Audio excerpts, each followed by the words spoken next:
The Sutra of the Moon.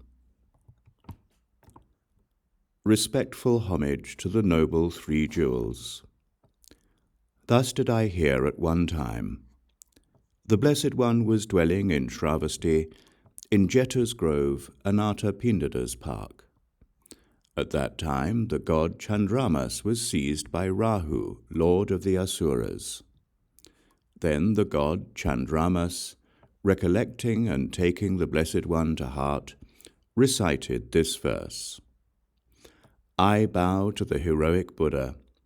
May you swiftly liberate all beings. As I have come into confinement, I take refuge in you. Then the Blessed One, for the sake of the god Candramas, addressed Rāhu, lord of the asuras, with this voice.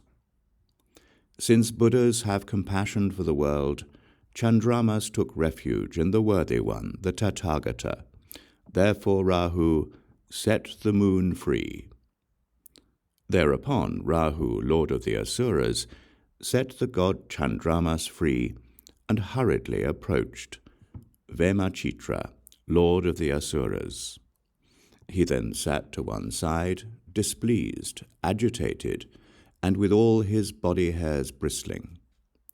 Vemacitra, lord of the asuras, now questioned Rāhu, lord of the asuras, in verse. Why, Rāhu, did you release the moon in such a fright? You are a very miserable sight. Why did you approach in fear?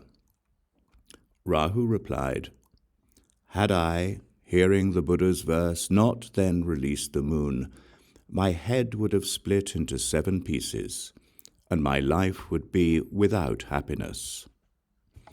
This concludes the Sutra of the Moon.